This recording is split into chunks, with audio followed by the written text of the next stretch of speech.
말씀 보겠습니다. 마태복음 6장 9절부터 13절 말씀까지 보겠습니다.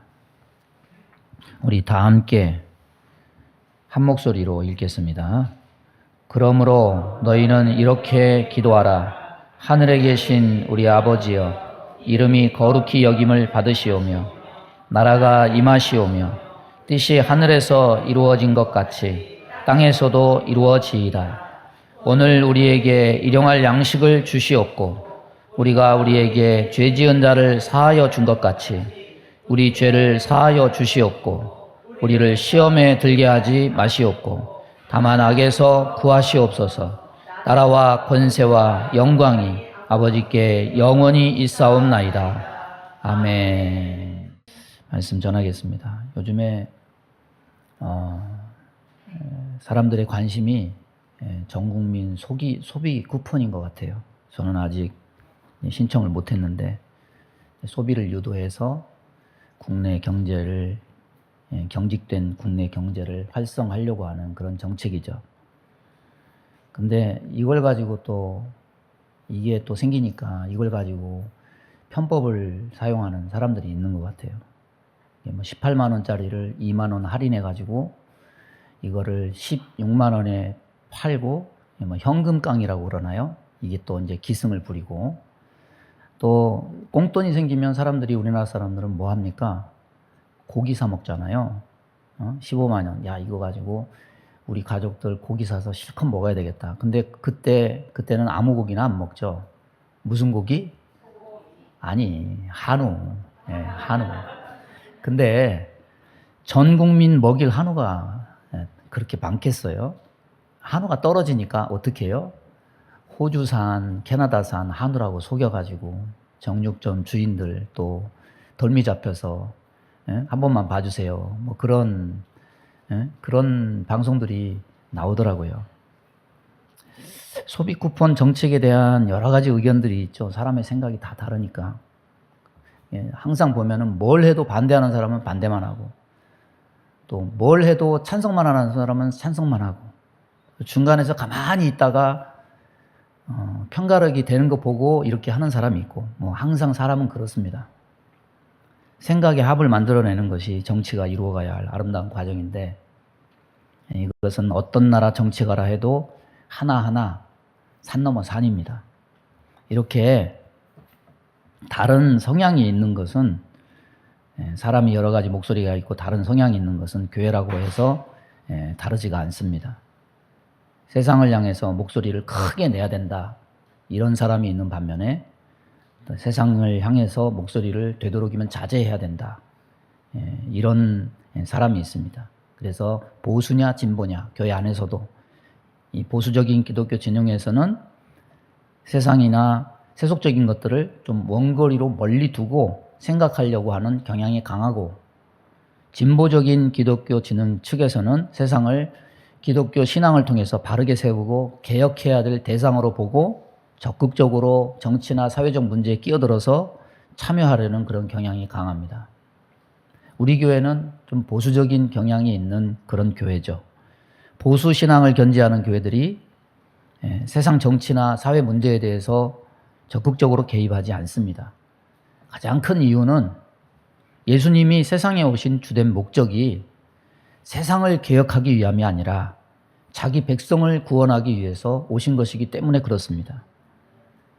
성경이 보는 세상은 무엇이냐면 세상은 개혁되지 않는다는 거예요. 세상은 자기 길로 가요. 예수님은 실제로 이 세상에 오셔서 정치나 사회 문제에 개입하지 않으셨습니다. 예수님은 로마인들에게 나라를 빼앗겨서 식민지가 된 유대의 정치적 상황에 개입하지 않으신 채 십자가에 달리시고 부활 승천하셨습니다. 그리고 오병이어 사건으로 많은 기대감 속에서 사람들이 예수를 왕으로 추대하려는 그런 갈릴리 사람들의 빈곤, 사회적, 경제적 요구를 마음만 먹으셨더라면 무상급식, 무료급식소 차려줄 수 있잖아요. 그런데 갈릴리 빈민 대책에 대해서 뭔가 제도를 만들어 주시지 않으셨습니다. 그냥 많은 사람들이 예수님은 가난한 자를 위해서 오셨다 하지만은 사실 오병이어 칠병이어는 예수가 그리스도이심을 증명하기 위한 일회성 기적이었지 빈곤을 근본적으로 해결할 목적으로 베푸신 기적은 아니었다는 겁니다. 예수님이 이 세상에 오신 주된 이유는 자기 몸을 대속제물, 화목제물로 드리기 위해서 오신 것이기 때문입니다. 보수신앙이 복음이 추구하고 본질을 밝히고 그것에 중심을 두고 나간다고 해서 그렇다고 해서 약점과 부족한 면이 없는 것은 아니죠. 구원과 믿음에 초점을 맞추다 보니까 구원의 결과인 영생이나 천국에 대한 열망은 굉장히 강하지만 이 땅의 현실 문제에 대한 신앙적 견지는 부정적인 면에 더 많은 초점을 둡니다.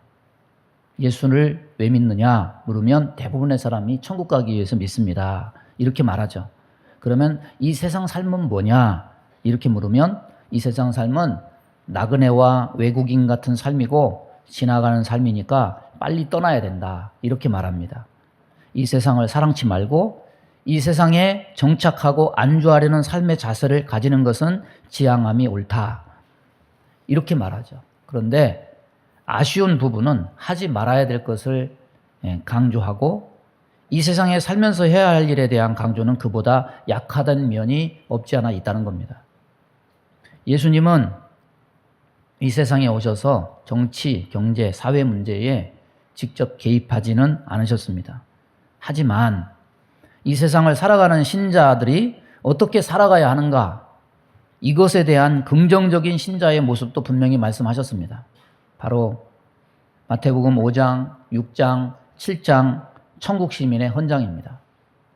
이것은 미래에 완성될 신자의 모습이기도 하지만 이것은 분명 구원받은 이후 이 세상에서 살아가는 신자의 삶에 대한 지침서고 안내서입니다. 이 산상수훈 속에 주기도문이 끼어 있죠. 그런데 이 주기도문은 죽어서 그렇게 돼야 된다. 이걸 열망하는 게 아니에요. 기도를 하나하나 뜯어보면은 이 모든 것의 전제는 신자들이 이 땅에 살아있을 때 그렇게 되기를 기도하라 이 내용입니다. 그러니까 주기도문은 이 땅에서 살아내야 하는 신자의 삶을 위한 기도입니다. 이 기도의 내용 중에는 정치, 경제, 사회, 문화에 대한 내용은 없습니다. 그 대신 예수님은 천국 시민이 이 세상을 살아가는 동안에 어떻게 살아가야 하는지, 무엇에 중심을 두고 살아가야 하는지를 기도를 통해서 계시하십니다. 어쩌면 천국 시민의 헌장인 산상보훈이 제대로 우리의 삶에 살아내어지려면 이 기도 안에 있는 내용들이 모두 다 이루어지지 않으면 안 됩니다. 주기도문의 내용이 실제 삶으로 살아내져야 됩니다. 너무나 우리 입술에 익숙한 주기도문, 실제로는 기도 따로, 삶 따로 너무나 주기도문을 익숙하게 하다 보니까 무엇도 가능하냐면 입으로는 암송을 하고 머리로는 딴 생각하는 것도 가능하죠. 사도신경도 그렇고. 그래서 때로는요 주기도문도 보고 하는 게 좋아요. 딴 생각 안 하게. 여러분 암송에 그치는 것이 아니라 실제로 삶으로 이루어지는 은혜가 있기를 바랍니다. 그런 기도가 되기를 바랍니다. 주기도문은 크게 두 부분으로 나뉘는데 9절, 10절 전반부는 하나님께 속한 기도입니다. 11절에서 13절 후반부는 사람을 위한 기도입니다. 총 6가지를 말하고 있는데 이것을 3가지로 함축해서 줄여서 묵상해 보고자 합니다. 먼저 9절과 10절을 보면은 하나님께 대한 부분은 3부분으로 되어 있습니다. 가장 첫 번째는 이름이 거룩히 여김을 받으시기를 바란다. 두 번째는 나라가 임하게 해 주옵소서. 세 번째는 뜻이 하늘에서 이루어진 것 같이 땅에서도 이루어지게 해달라는 기도입니다. 3개의 기도입니다. 그런데 이 3가지 기도 중에 핵심은 뭐냐면 나라가 임하옵소서, 나라가 임하옵시며 이 기도입니다. 여러분 아무리 하나님 아버지의 이름이 거룩히 여김을 받으시길 바란다고 기도해도 그 사람의 삶에 하나님의 나라가 임하지 않으면 하나님 아버지의 이름이 거룩히 여김 받게 해달라는 기도는 진정성이 증명되지 않는 공허한 소리밖에 되지 않습니다. 또한 뜻이 하늘에서 이루어진 것 같이 땅에서도 이루어지게 해달라는 기도는 하나님의 나라가 실현되는 것을 구체적으로 묘사하는 내용입니다. 하나님의 나라가 임하면 하나님의 말씀과 뜻이 그 사람의 심령과 삶에 순종되고 열매를 맺게 됩니다. 따라서 나라가 임하시오며, 이 기도는 하나님에게 대한 기도 중에 핵심이요 기둥입니다. 우리는 성경 보면서 천국에 대해서 두 사실을 구분해야 됩니다. 우리가 일반적으로 전통적으로 알고 있는 천국은 죽어서 가는 물리적인 처소, 거처, 천당입니다. 주님이 이것을 말씀하시죠. 요한복음 14장에 내 아버지 집에 거할 곳이 많도다. 그렇지 않으면 너희에게 일렀으리라. 내가 너희를 위하여 거처를 예비하러 가노니 가서 너희를 위하여 거처를 예비하면 내가 다시 와서 너희를 내게로 영접하여 나 있는 곳에 너희도 있게 하리라. 여기가 천국이 돼가지고 너무 에어컨도 나오고 너무너무 좋으니까 이제 여기서는 눈이 감겨가지고 여기가 좋사오니 여기가 천국이니 땡 깨요. 말씀 들어야지. 여기 말씀 들으러 왔지 졸러 왔어요? 예? 쉬는 건 하나님 나라 가서 쉬세요. 이 세상에서는 열심히 살아야 돼요. 힘들죠. 환경도 힘들고 뭐 다 힘들어요. 아무리 좋게 보이는 사람도 다 힘들어. 그래도 살아야 돼요. 사는데 그냥 대충 살면 안 되고 열심히 살아야 돼요. 여기 와서도 열심히 들으세요. 그래야 살아요. 예수님은 지금 현재의 천국도 있다고 말씀하시는데 이것은 신자의 심령 속에 이루어지는 보이지 않는 천국입니다. 마태복음 11장 12절에 보면 세례 요한의 때부터 지금까지 천국은 침노를 당하나니 침노하는 자는 빼앗느니라. 누가복음 17장 20절 21절 보면 바리새인들이 하나님의 나라가 어느 때 임하니이까 예수께서 대답하여 이르시되 하나님의 나라는 볼 수 있게 임하는 것이 아니요 또 여기 있다 저기 있다고도 못하리니 하나님의 나라는 너희 안에 있느니라. 여러분은 어떤 천국 믿고 있습니까? 분명한 것은 지금 현재 살아있을 때 천국은 침노해서 눈에 보이지 않는 하나님 나라를 맛본 자만이 죽은 다음에 예수님이 마련하신 처소, 거처, 눈에 보이는 천당도 갈 수 있다는 그런 사실이에요. 하늘나라의 천당은 가고 싶어서 믿습니다고 하는데 살아있을 때 하나님의 나라가 임하지 않은 사람, 하나님 나라를 맛보지 않는 자는 죽어서 천당 갈 수 없어요.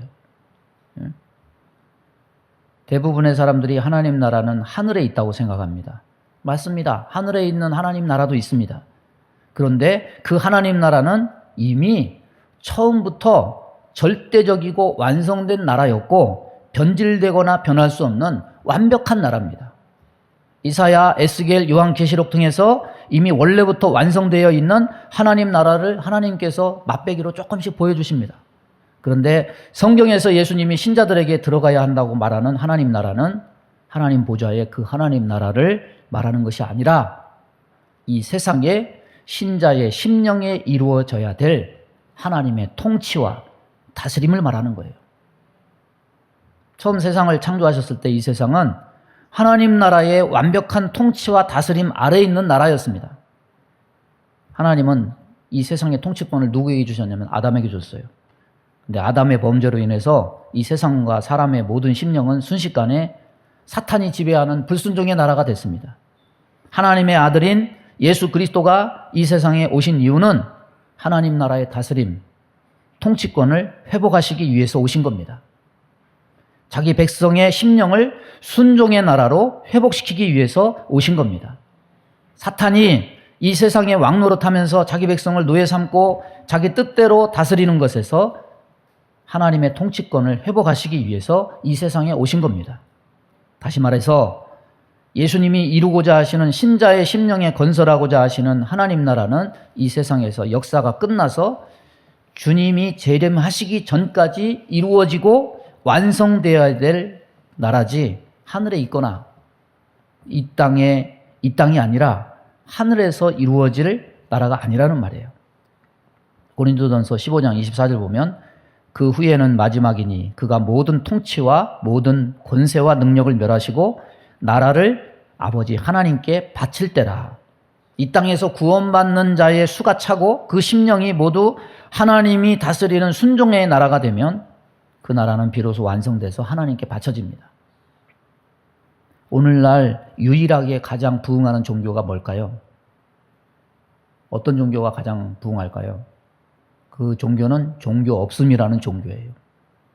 한국의 종교 인구 2004년에는 54%였어요. 요 근래는 얼마나 될까요? 2022년 통계로 보면 49%. 예. 종교가 없는 사람이 점점 더 많아져요. 51%. 예. 세상은요, 성경대로 갈 뿐이에요. 이 세상은 사탄이 지배하는 불순종의 나라입니다. 하나님 없음과 하나님 다스림을 거부하고 반역하는 것이 전혀 불경이 아니고 당연시 되는 것이 세상이에요. 그런데 우리가 이 세상에서 하나님을 믿고 미래를 소망하면서 산다는 것은 단지 그냥 하나님 말씀하신 처소 천당만 소망하면 다 되는 것이 아닙니다. 거의 대부분의 사람들이 사탄에게 속고 미혹당해서 불순종의 삶을 살고 있는 이 현실에서 우리가 하나님 자녀가 되어서 예수를 믿는다는 것은 불순종의 나라에서 탈출해서 실제로 하나님의 다스림과 통치 속에 사는 삶을 육신에 두고 살아있을 때부터 시도하기를 시작했다는 것을 의미한다는 거예요. 그렇게 다스림 받기 시작한 삶은 육신이 죽어서 결국 천당에 가서까지 영원토록 이어지게 된다는 겁니다.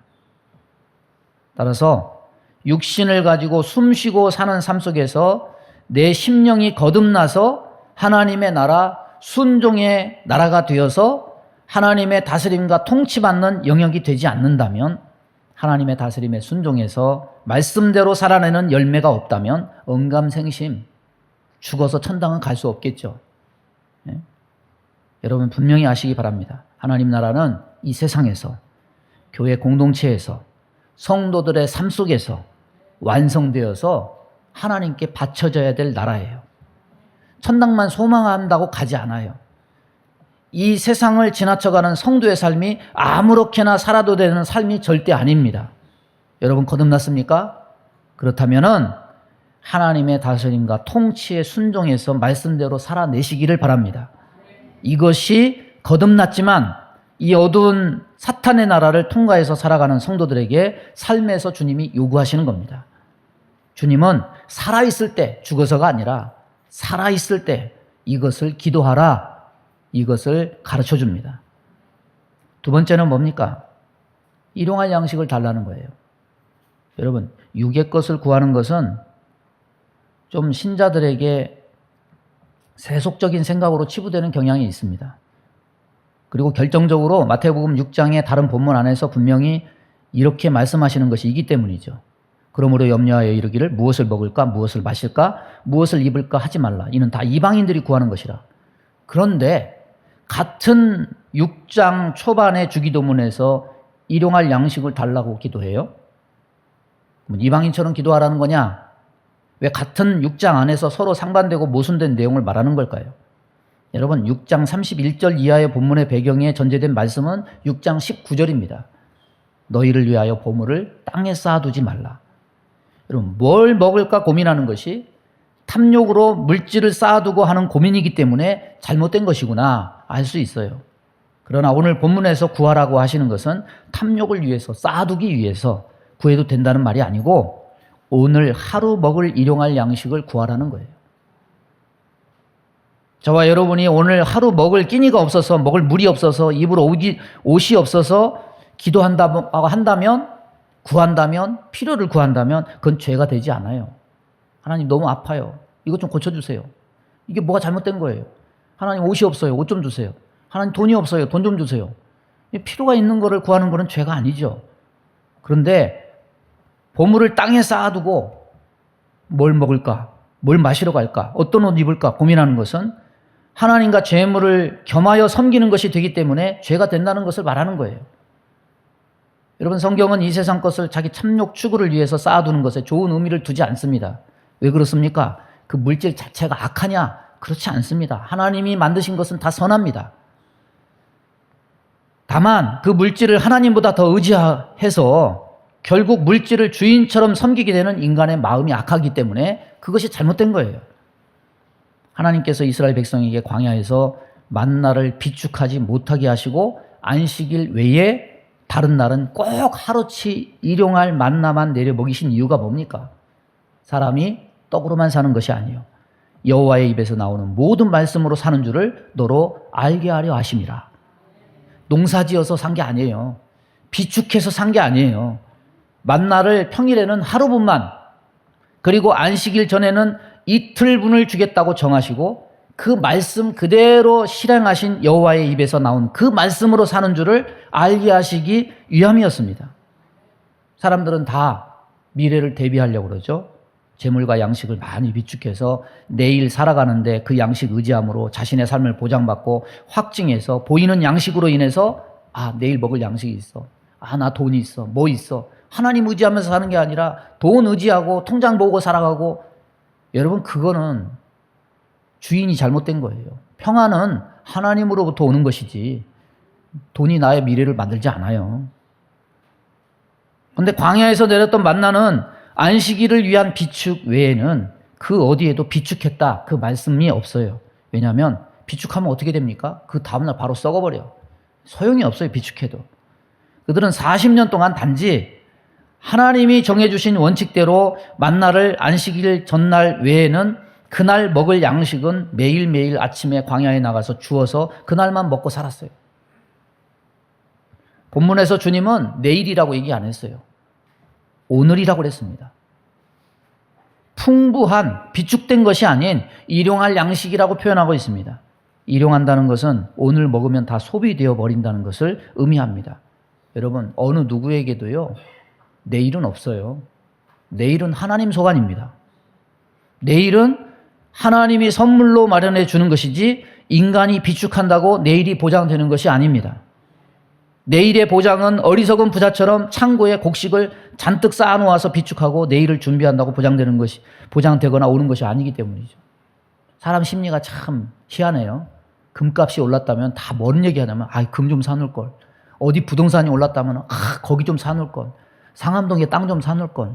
강남에 땅 좀 사놓을 걸. 여의도에 땅을 사놓을 걸. 요즘에 제가 정보 하나 드릴까요? 요즘에 뭐가 오르는 줄 아세요? 요즘에 금값은요, 요즘은 재미가 없어요. 너무 비싸가지고. 요즘에는 조용히 말해줄게요. 은값이 오른대요. 예? 은값이.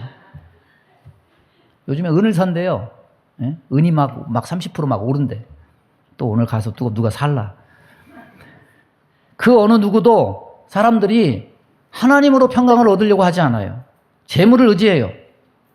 여러분, 하나님을 절대적으로 신뢰하고 의지하지 않고 다른 것 의지해서 도에 지나치게 자신의 기쁨과 만족과 욕망을 채우려고 하는 이것을 성경은 뭐라고 얘기하느냐? 탐욕이다, 이렇게 얘기해요. 탐욕은요, 재앙을 불러일으켜요. 민수기 11장 32절 이하에 보면 뭐가 있습니까? 하나님이 메추라기를 종일토록 내리게 했습니다. 적게 모은 자도 10호멜, 자기들을 위하여 진영 사면에 펴두었더라. 하나님께 먼저 감사하지도 않고 막 메추라기 잡는데 정신이 없어가지고 종일 그거를 막 발라가지고 말리고 그걸 막 고기 구워 먹다가 고기가 이 사이에서 씹히기도 전에 하나님이 그 모습을 보시고 이 탐욕에 물든 이 백성을 하나님이 치셔요. 거기서 밥 먹다가 죽어요. 개도 안 건드린다는데 이 탐욕에 취하면 하나님이 건드리셔요. 그래서 기브로 하다 욕심을 낸 백성을 장사합니다. 큰 재앙으로 다 죽었어요. 여러분, 탐욕에 눈이 멀면 하나님 말씀이 보이지 않아요. 결국 만나를 먹고도 광야에서 다 죽었어요. 하나님 나라 백성도 이 땅에서 육의 양식을 먹고 살아갑니다. 그러나 탐욕을 버리고 일용할 양식에 만족할 줄 알아야 비로소 삶이 즐거워지고 자족하고 감사하는 삶이 가능해요. 잠언 30장에 뭐라고 말합니까? 허탄과 거짓말을 내게서 멀리하옵시며 나로 가난하게도 마옵시고 부하게도 마옵시고 오직 필요한 양식으로 내게 먹이시옵소서. 신약에서 예수님은 오병이어와 칠병이어를 단 한 번만 베푸셨어요. 우리라고 지칭되는 유대인 남자 5,000명과 4,000명을 먹이셨습니다. 백성들은 예수를 보고 자기들의 내일에 보장된 양식을 해결해 줄 원천으로 보고 왕으로 삼으려고 했습니다. 왕으로 삼으면 예수님이 무료 급식소라도 차려줄 줄 알았나 보죠. 꿈에 부풀었어요. 그런데 오병이어, 칠병이어는 단 한 번밖에 없었어요. 왜냐하면 예수님이 하늘에서 내려온 생명의 떡이라고 밝히니까 저들은 탐욕을 채워주지 못할 못할 것으로 알고 예수님을 다 떠나요. 여러분, 탐욕을 버려야 생명의 양식인 예수가 보이고 그 예수님을 소망하며 살게 되는 겁니다. 여러분, 안 먹고 살 수 있어요? 어떻게 안 먹고 삽니까? 우리는 하나님이 그렇게 만드셨기 때문에 먹어야 살아요. 먹을 양식은 육을 가진 사람에게 매우 절실하게 필요합니다. 그런데 하나님은 왜 하루분 만나만 주셨는가? 쌓아두면 생명을 온전히 하나님께 의존하는 삶이 불가능해져요. 비록 지겨운 만나라도 결국 사람은 하나님보다 쌓아둔 만나를 의지할 것이 뻔해요. 하나님은 왜 오병이어나 칠병이어를 단 한 번만 행하셨는가? 빵을 정기적으로 배급하는 무료 급식소를 차렸으면 생명의 떡인 예수를 발견하거나 의존하는 삶이 불가능해지기 때문입니다. 따라서 우리에게 하루 동안 일용할 양식을 달라고 구하는 이 기도는 단순히 그냥 육신의 필요만을 구하라는 의미가 아닙니다. 예수를 믿으면 다 가난한 자가 돼서 하루하루 끼니 걱정하면서 청빈하게 살아야 된다, 그런 의미도 아니에요. 우리는 광야 40년 동안 하나님이 내리신 만나를 먹고도 죽은 사람이 허다하고 예수님이 허락하신 오병이어 칠병이어를 맛보고도 생명의 떡인 예수를 알지 못한 채 죽은 사람이 더 많다는 사실의 진리를 우리는 깨달아야 돼요. 탐욕으로 쌓아둘 양식만 구하면 하나님이 선포하신 말씀으로 산다는 말씀이 믿어지지 않게 됩니다. 그러나 탐욕을 제거하고 일용할 양식을 바라보면 거기에 감사와 자족이 있고 내가 하나님 말씀으로 살고 있다는 것을 깨달을 수 있습니다. 탐욕을 품고 예수를 바라보면 먹고도 죽을 오병이어만 보이게 돼요. 그러나 탐욕을 제거하고 예수를 바라보면 그 예수님이 우리에게 영생을 주시는 생명의 떡임을 깨닫게 됩니다. 하나님 나라에 속한 하나님 백성은 현생과 내생 모두의 생명의 주권 되신 하나님께 일용할 육의 양식, 영의 양식을 하루하루 공급받아 사는 존재입니다. 따라서 일용할 양식을 구하라는 기도 속에는 이 세상에서 육을 가지고 살아가는 신자들이 세상 사람처럼 뭔가 재물과 양식을 쌓아서 그것을 의존해서 살기를 구하지 말고 인간의 육생과 영생을 모두 주관하고 계신 주님께 모든 것을 맡기고 의존하는 삶을 살라는 의도가 담겨 있는 겁니다. 마지막으로 뭡니까? 이 세상을 살아가는 신자의 필요를 위해서 구하라 하신 두 번째 간구는 과거에 저질러버린 죄, 이미 지은 죄, 앞으로 미래에 수없이 만나게 될 유혹들, 그리고 모든 죄의 세력의 주관자인 사단의 세력에서 구해달라. 한마디로 말하면 죄에서 구해달라는 얘기예요. 여러분, 주기도문에서 인간의 필요를 구하는 두 가지 기도 중에 죄와 관계된 이 기도가 제일 깁니다. 과거와 미래, 그리고 죄를 뿜어내는 세력의 출처까지 자세히 설명해 주는 것은 인간에게 왜 구원이 필요하고 왜 하나님의 은혜가 필요한지 그 이유를 우리에게 제시해 주는 거예요. 아담 이래 약속대로 메시아 대신 예수 그리스도가 이 세상에 오셔서 십자가에서 사탄의 허리를 꺾으셨지만 그러나 아직도 사탄의 세력이 완전히 꺾인 것은 아닙니다. 계시록 12장 12절 보면 그러므로 하늘과 그 가운데 거하는 자들은 즐거워하라. 그러나 땅과 바다는 화 있을진저 이는 마귀가 자기의 때가 얼마 남지 않은 줄을 알므로 크게 분내어 너희에게 내려갔음이라. 믿는 자의 주적은 사탄이에요. 사단은 자기 때가 얼마 남지 않았음을 알고 기승을 부리고 우는 사자와 같이 믿는 자라도 달려들어서 믿음을 꺾으려고 합니다. 우리 인생길에 수많은 고난과 도전의 덫을 놓아서 우리를 두려움에 떨고 불안케 해서 믿음을 꺾으려고 해요. 그런 우리에게 주님은 위로를 주십니다. 요한복음 16장 33절 보면 이것을 너희에게 이르는 것은 너희로 내 안에서 평안을 누리게 하려 함이라. 세상에서는 너희가 환난을 당하나 담대하라. 내가 세상을 이기었노라. 여러분, 죄의 문제는 주님께 가지고 가야 돼요. 율법이 죄를 씻어주지는 않아요. 죄를 가르쳐주기는 하죠. 근데 율법이 누구를 제시하느냐? 예수님을 제시해요. 예수님께 가면 죄가 씻어집니다. 예수님께 가면 시험을 이길 수 있습니다. 예수님께 가면 사탄을 이길 수 있습니다. 그래서 우리는 환난을 당하지만 우리는 세상을 이길 수 있습니다. 예수 믿는다고 도전이 없어지는 거 아니에요. 그러나 예수 의지해서 기도하면 승리하신 주님이 우리 또한 승리케 하십니다. 과거에 지은 죄는 보혈로 씻어주십니다. 앞으로 오는 유혹은 성령의 불로 그걸 소멸시켜 주십니다. 사단의 권능과 힘이 예수 이름 앞에 꺾어집니다. 예수님은 우리의 대장 되셔서 이 모든 일을 행하려 우리에게 오신 겁니다. 그래서 주님은 신자가 이 세상의 긴 삶의 여정을 통과해 나갈 때 사단이 전방위로 믿는 신자를 괴롭히고 넘어뜨릴 것을 미리 아시고 죄의 세력을 이기고 승리하는 삶을 위해서 기도하라고 말씀하신 거예요. 말씀을 정리합니다. 주기도문의 모든 내용은 현생을 살아가는 신자의 삶을 위한 기도입니다. 현실 속에 살아내야 하는 이 거듭난 신자의 삶에서 하나님이 무엇을 요구하시는가, 어떻게 살아내기를 기대하시는가 하는 것이 바로 주기도문 기도 속에 자세히 포함되어 있습니다. 신자의 삶은 구원받아서 천국 간다는 말만 하지 삶은 아무런 신앙적 행위가 아무것도 없는 텅 빈 공무한 삶이 아닙니다. 하나님 나라가 임해서 그 삶이 하나님 말씀의 다스림으로 순종의 나라가 되는 삶을 살아야 됩니다. 쌓아둔 재물 의존해서 육신의 삶을 보장받는 것이 아니에요. 일용할 양식만 구하라는 주님의 뜻을 알고 생명의 주권자 되신 주님을 온전히 의지하는 삶을 살아내야만 됩니다. 도처에 이 세상에 마귀가 가득해요. 귀신의 세력이 가득해요. 죄의 유혹이 가득해요.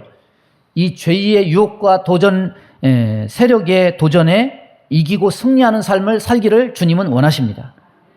그래서 이 땅에서 이렇게 살기를 바라셔서 이렇게 기도하라 가르쳐 주신 거예요. 주기도문 암송하면서 암송만 하지 말고 주기도문의 삶을 내 삶으로 이루어내는 그런 은혜가 있기를 주님의 이름으로 축원합니다. 우리 주여 한번 부르고 합심하여 기도하겠습니다. 주여, 하나님 아버지 감사합니다. 오늘도 주의 말씀을 우리들에게 허락하심을 감사합니다. 하나님, 주님이 원하시는 하나님의 나라가 우리의 삶에 이루어지게 해 주옵소서. 우리의 생명이 세상 것이 아니라 하나님의 주권에 있음을 알고 생명의 주권자 되신 주님만 의존하는 삶을 살게 해 주옵시고, 도처에 깔린 죄의 유혹과 이 죄의 세력 속에서 주님을 의지하여 예수 이름으로 죄를 이기고 승리하는 삶을 살아갈 수 있도록 은혜를 내리워 주옵소서. 예수님의 이름으로 기도하옵나이다. 아멘. 믿음의 손을 가슴에 얹습니다. 몸이 아픈 곳에 손을 얹습니다. 하나님 아버지, 오늘도 진리의 말씀, 생명의 말씀을 주심을 감사합니다. 하나님, 우리의 삶에 하나님의 나라가 임하게 하여 주옵소서. 불순종이 순종으로 바뀌는 삶이 되게 해 주옵소서. 세상 것 쌓아두고 그것 의존하지 말고 생명을 주시고 생명을 유지케 하시는 하나님을 의존해서 살아가는 자들 다 되게 하여 주옵소서. 이 세상에 죄의 유혹이 많고 죄의 세력이 가득 찼사오니 우리는 불안에 떨고 두려움에 떨 수밖에 없습니다. 그러나 주님을 앞세우고 주님을 대장으로 모시면 주님이 모든 죄를 씻어주시고 죄의 세력을 소멸시켜주시고 사단을 이길 권능을 우리에게 주실 것을 믿습니다. 이런 주기도문의 삶이 우리의 삶에 이루어져서 산상보훈의 모든 열매들이 우리의 삶에 주렁주렁 맺힐 수 있도록 은혜를 베풀어 주옵소서. 우리 마음 가운데 원망, 불평, 시기, 질투, 미움, 다툼, 이간질하며 불순종, 불신앙케 하며 불안, 초조, 염려, 근심, 두려움을 주는 모든 어둠은 다 떠나갈지어다. 성령님, 저들을 주장해 주옵소서. 승리케 해 주옵소서. 세상 것 의존하지 말고 주님만 의존케 하여 주옵소서. 하나님의 나라가 이루어져서 영광 돌리게 해 주옵소서. 몸이 연약한 곳에 손을 얹고 기도합니다. 손을 얹은 곳마다 보혈로 씻어주시고 성령의 불로 태워 주옵소서. 예수 이름으로 명하노니 모든 병만은 다 떠나갈지어다. 병상에 있는 자들에게 소망을 주옵시고 영적으로 낙심과 절망에 빠진 자들에게 은혜를 주옵소서. 힘을 주옵소서. 이기게 하여 주옵소서. 예수님의 이름으로 축복하며 기도하옵나이다. 아멘.